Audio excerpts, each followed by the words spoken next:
अस्सलाम वालेकुम जी, welcome back to my channel. आज का हमारा मॉड्यूल है module 29 learning through pushed output part 2। इस पूरे लेसन में बेसिकली हमने फॉर्मल स्पीकिंग के बारे में पढ़ना है, ठीक है। उसी से रिलेटेड हम कुछ मेथड्स पढ़ेंगे, कुछ टेक्निक्स पढ़ेंगे। उसी से रिलेटेड जो है वो हमने देखना है कि किस तरह से स्टूडेंट को प्रिपेयर किया जाता है फॉर्मल स्पीकिंग के लिए। तो बेसिकली जो हमारा मेन टाइटल टॉपिक होने वाला है ना, वो फॉर्मल स्पीकिंग होगा, ठीक है। सो स्टार्ट करते हैं। फॉर्मल स्पीकिंग क्या होता है, पहले तो इस टॉपिक से, इस वाले कॉन्सेप्ट से स्टार्ट करते हैं। फॉर्मल स्पीकिंग का मतलब होता है जब आप एकेडमिक या प्रोफेशनल सेटिंग में बात करते हैं, ठीक है। जैसे कि आप कह लें प्रेजेंटेशन देना, रिपोर्ट शेयर करना, अपना ओपिनियन देना किसी सीरियस टॉपिक पे, ठीक है। ये एक तरह से सोच समझ के जो कन्वर्सेशन हो रही होती है, जो स्पीकिंग हो रही होती है ना, वो फॉर्मल स्पीकिंग कहलाती है, ठीक है। यानी कि आप यूँ कह लें कि ये कैजुअल कन्वर्सेशन जैसा नहीं होता, ये एक स्ट्रक्चर्ड और सीरियस स्पीकिंग होती है, ठीक है। अब उसी से रिलेटेड यहाँ पे उन्होंने कुछ की फीचर्स दिए हुए हैं। पहले तो वो बताते हैं कि ये ट्रांजैक्शनल होती है, मतलब कहने का कि इसका गोल होता है इन्फॉर्मेशन डिलीवर करना, ना कि फ्रेंडशिप या सोशल बॉन्डिंग बनाना, ठीक है। दूसरा, ये लॉन्ग टर्न होती है, स्पीकर को काफ़ी टाइम तक के लिए जाओ कंटिन्यूस बोलना होता है, ना कि एक डायलॉग की सूरत में होता है, बल्कि स्पीकर जो है वो खुद ही कंटिन्यूसली इसमें बोल रहा होता है। उसके अलावा इस पर रिटन लैंग्वेज का इन्फ्लुएंस है, मतलब कि रिटन स्टाइल का थोड़ा जो है वो इसमें टच होता है, नोट्स इसमें यूज़ होते हैं और फॉर्मल वोकैबुलरी इसमें पाई जाती है, ठीक है।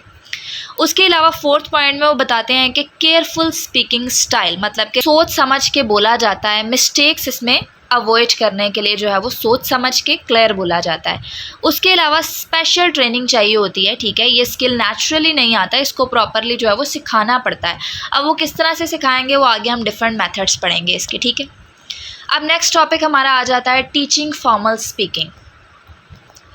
अब इस टॉपिक में वो बताते हैं कि टीचर को जो है वो स्टूडेंट को रियल ऑडियंस के सामने बोलने का मौका देना चाहिए, क्लास के सामने रोज़ या होस्ट शो शेप में जो है बिठा के बाकायदा स्टूडेंट को जो है वो मौका देना चाहिए बोलने का, ठीक है। अब टिप्स फॉर टीचर्स जो हैं वो यहाँ पे बताई हुई हैं इस पूरे टॉपिक में। मैं आप लोगों को वैसे जो है वो कॉन्सेप्ट की सूरत में बता देती हूँ, आप लोगों ने इसको याद नहीं करा कि मैं आप लोगों को सारा कुछ एक्सप्लेन करूँगी, कोई ऐसा सच हमने चीज़ छोड़नी नहीं है, क्योंकि फाइनल एग्जाम है तो ऑब्वियसली कोई कॉन्सेप्ट हमने जो है वो मिस नहीं करना।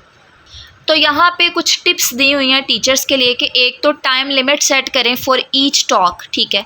उसके अलावा अलाउ क्वेश्चंस आफ्टर प्रेजेंटेशन, जब भी स्टूडेंट प्रेजेंटेशन देते हैं तो उनको क्वेश्चंस अलाउ करें। उसके अलावा स्टूडेंट को टॉपिक पहले से बताएं ताकि वो क्वेश्चंस जो हैं वो प्रिपेयर कर सकें। उसके अलावा ग्रुप वर्क करवाएं जिसमें स्टूडेंट एक दूसरे की हेल्प कर सके। डिबेट्स भी आप करवा सकते हैं, एक स्टूडेंट जो है वो इन फेवर और दूसरा उसके अगेंस्ट हो, ठीक है। तो इस तरह से जो है वो आप डिफरेंट एक्टिविटीज़ जो है वो स्टूडेंट को करवा सकते हैं, ठीक है। मज़ीद वो इसमें बताते हैं कोर पॉइंट के avoid reading full written text, ठीक है। सिर्फ शॉर्ट नोट्स दें, उसका यूज़ करें ताकि स्टूडेंट की जो है वो फ्लुएंसी डेवलप हो सके, ठीक है।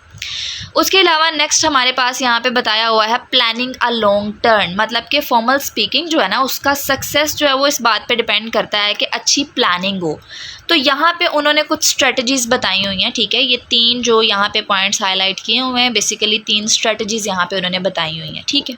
तो फॉर्मल स्पीकिंग के लिए जो है वो आप डिफरेंट तरह की प्लानिंग कर सकते हैं। क्या फर्स्ट वन उन्होंने हमें बताया हुआ है रिटोरिकल फ्रेमवर्क। उसका क्या मतलब होता है कि आप फीचर्स प्लस एग्जाम्पल का इस्तेमाल करें या फिर आप आर्ग्यूमेंट्स जो हैं वो एलिमिनेट करते हुए एक्सप्लेन करें। इस तरह की भी स्ट्रेटजी आप इस्तेमाल कर सकते हैं।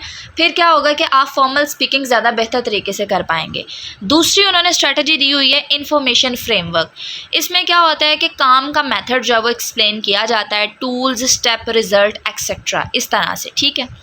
तो ये भी एक फ्रेमवर्क है, इसको भी इस्तेमाल किया जा सकता है। तीसरा उन्होंने बताया हुआ है ग्रुप प्लानिंग एक्टिविटी मॉडरेशन। सो इस एक्टिविटी में जो है वो कोलैबोरेशन होती है सब स्टूडेंट्स की, ठीक है। किस तरह से एक टॉपिक जो होता है वो पेपर पे लिखा जाता है। फॉर एग्जांपल आप कह लें टॉपिक है online learning is better than traditional classes, ठीक है। तो स्टूडेंट क्या करते हैं, वो स्मॉल आइडियाज़ जो हैं वो लिखते हैं पेपर स्लिप्स पर। उसके अलावा उसको ग्रुप करते हैं, सिमिलर आइडियाज़ को इकट्ठा करते हैं। ऑब्जेक्शंस या ऑपोजिट पॉइंट्स जो होते हैं वो अलग पेपर, कलर पेपर जो होता है उसके ऊपर लिखते हैं ताकि बैलेंस्ड पर्सपेक्टिव जो है वो आए। उसके अलावा हर क्लस्टर को एक सुटेबल हेडिंग जो है वो दी जाती है, जैसे कि एडवांटेजेस, प्रॉब्लम्स, सॉल्यूशन, इस तरह से प्रॉपर हेडिंग दी जाती है। स्टिकर्स लगा के जो वोट किए जाते हैं कौन से आइडियाज ज़्यादा स्ट्रॉन्ग है या रेलेवेंट है। सो एट द एंड क्या होता है, फाइनल क्लस्टर बेस बनते हैं प्रेजेंटेशन या टॉक के लिए। ठीक है, ये बेसिकली एक और फ्रेमवर्क दिया हुआ है कि इस तरह की प्लानिंग भी आप प्रॉपरली जो है वो कर सकते हैं, स्टूडेंट्स को आप बताएं। ठीक है, तो उस तरह से भी उनकी फॉर्मल स्पीकिंग जो है ना वो बेसिकली इम्प्रूव होगी। ठीक है, नेक्स्ट यहाँ पे क्या बताया हुआ है, यहाँ पे बताया हुआ है कोर मेथड के बारे में। यहाँ पे वो बताते हैं scripted talk and pyramid procedure. So scripted talk और जो पायरामिड प्रोसीजर है ना, ये दोनों मेथड्स आपस में जो है वो थोड़े से लिंक्ड हैं, कनेक्टेड हैं। ठीक है, अब इसमें स्क्रिप्टेड टॉक का क्या मतलब बताया हुआ है, वो कहते हैं कि फॉर्मल टॉक्स जो हैं वो स्टार्ट में लिखे जा सकते हैं, मतलब आप स्क्रिप्ट्स वगैरह पढ़ सकते हैं, लेकिन कोशिश करें कि रीडिंग फ्रॉम स्क्रिप्ट जो है वो अवॉइड करें। मतलब कि फॉर्मल टॉक्स में हम नेचुरल स्पीकिंग हमें चाहिए होती है, ना कि हमें रीडिंग चाहिए होती है। सो इस एक्टिविटी से जो है वो स्टूडेंट क्या करते हैं, वो स्टेप बाय स्टेप प्रैक्टिस करते हैं, जिसको उन्होंने बेसिकली नाम दिया हुआ है पायरामिड प्रोसीजर का। ठीक है, तो पायरामिड प्रोसीजर जो है इसमें क्या होता है, जॉर्डन के अकॉर्डिंग यहाँ पे उन्होंने बताया हुआ है, ये एक स्ट्रक्चर्ड मेथड है जो कि स्टेप बाय स्टेप लर्नर को स्क्रिप्टेड टॉक से नेचुरल टॉक की तरफ लेके आता है। ठीक है, इसमें 4 स्टेप्स होते हैं, 4 लेवल्स में जो है वो ये होता है। फर्स्ट लेवल क्या होता है कि अकेले नोट्स प्रिपेयर करना, दूसरा होता है एक लर्नर के सामने बोलना, तीसरा इसमें होता है स्मॉल ग्रुप के सामने बोलना, और चौथा होता है फुल क्लास के सामने बोलना। ठीक है, तो इस प्रोसेस से क्या होता है कि कॉन्फिडेंस बिल्ड होता है और नोट्स जो है वो ग्रेजुअली शॉर्ट हो जाते हैं, और ऑब्वियसली स्टूडेंट्स जो हैं वो नेचुरल टॉक की तरफ आते हैं। ठीक है, उसके अलावा लास्ट ये वाला जो पैराग्राफ है इस वाले टॉपिक का, उसमें उन्होंने एक और एक्टिविटी के बारे में बताया फॉर बेटर प्रैक्टिस। तो उसमें हमारे पास सीरियल्स एक्टिविटी आ जाती है जो कि हिरवेला के अकॉर्डिंग बताई हुई है। सो इसमें क्या होता है कि स्टूडेंट्स ग्रुप में स्टोरीज बनाते हैं, डेली एक पार्ट प्रेजेंट करते हैं, दूसरे ग्रुप्स जो है वो फीडबैक देते हैं कि इंटरेस्टिंग था, क्लियर था, इस तरह से। तो इस तरह की ये एक्टिविटी होती है। इसमें स्टोरी का सोर्स कुछ भी हो सकता है, जैसे कि पिक्चर स्टोरी होगी, पर्सनल अकाउंट हो गया। तो यहाँ पे स्टूडेंट जो है वो स्पीकर और लिसनर दोनों बनकर प्रैक्टिस करते हैं। ठीक है, तो ये भी एक बेसिकली एक्टिविटी बताई हुई थी। इस पूरे टॉपिक में जो है वो जस्ट यही सारे स्टेप्स बताए हुए हैं। ठीक है, नेक्स्ट टॉपिक हमारे पास आ जाता है a process approach to formal speaking.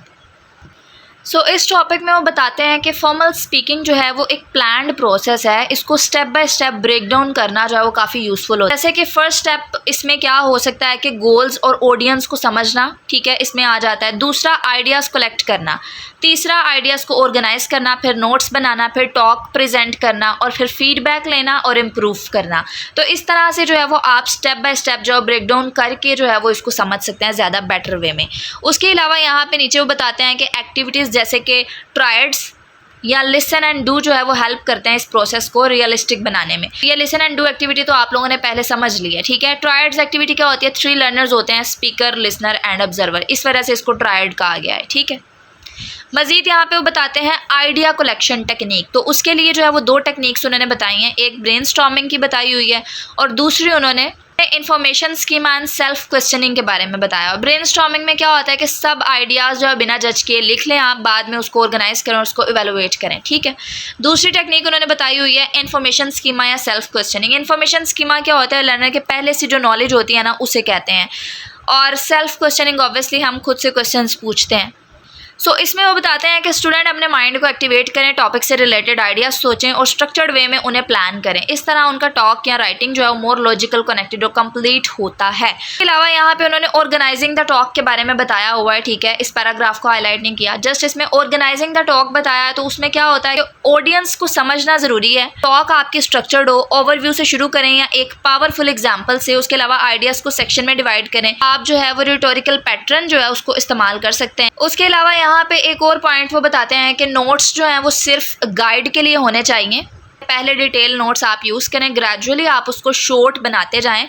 Diagram या इन्फोग्रिड्स जो हैं वो आप यूज़ करें फॉर क्लैरिटी। ठीक है, तो मतलब कहने का यही है कि आपने स्क्रिप्टेड टॉक जितनी होगी ना उसकी तरफ नहीं जाना, क्योंकि जब आप फॉर्मल स्पीकिंग कर रहे होते हैं तो most of the time natural speaking he better रहती है, तो उसकी तरफ ही आपने आना। बाकी स्टार्ट में आप हेल्प लें, हर चीज़ आप करें। गाइडलाइंस दी हुई हैं फॉर प्रेजेंटिंग अ टॉक। तो गाइडलाइंस में वो कहते हैं कि सिर्फ 3-4 की पॉइंट्स पहले तो आप रखें जब भी आप प्रिपेयर कर रहे हैं कोई भी टॉक। ठीक है, उसके अलावा टॉक का सिंपल आउटलाइन जो है वो बिगिनिंग में देना चाहिए। टॉक में 3-4 फोकस चेंजेस होने चाहिए, मतलब कहने का कि एक ही टॉपिक ना हो, टॉपिक थोड़े डिफरेंट होने चाहिए। मतलब कहने का कि एक ही चीज़ पे कंटिन्यूसली बात करना थोड़ा बोरिंग हो जाता है, तो आप क्या करें, फोकस थोड़ा चेंज करें, 3-4 बार जो टॉपिक्स का फोकस थोड़ा सा चेंज करें ताकि ऑडियंस का इंटरेस्ट जो है वो बना रहे। उसके अलावा ऑडियंस को इन्वॉल्व करें, क्वेश्चन आंसर या फीडबैक टास्क वगैरह आप कर सकते हैं। क्रेडिबिलिटी बिल्ड करें, दिखाएं कि आपके पास वैल्यूएबल इन्फॉर्मेशन है, ठीक है। तो वो सारे पॉइंट्स यहाँ पे दिए हुए हैं। देन लास्ट हमारा टॉपिक आ जाता है मॉनिटरिंग फॉर्मल टॉक। तो इसमें क्या होता है, टीचर और लर्नर दोनों एनालाइज करें, स्पीकर का स्ट्रेंथ क्या था, क्या इंप्रूवमेंट चाहिए थी, इस तरह के क्वेश्चन करें। सेल्फ रिफ्लेक्शन को इनकरेज करें, ठीक है। चेकलिस्ट या फीडबैक यूज़ करें फॉर इम्प्रूवमेंट। तो ये डिफरेंट तरह के यहाँ पर भी उन्होंने जो है वो एक तरह से पॉइंट्स सजेस्ट किए हुए हैं, ठीक है। डिफरेंट तरह की उन्होंने सजेशंस दी हुई हैं। आई होप सो कि आप लोगों को सिंपल वे में समझ आया होगा। अगर अच्छा लगे तो काइंडली मुझे दुआओं में लाजमी याद रखिएगा। Don't forget to like share and hit the bell icon. अल्लाह हाफिज़।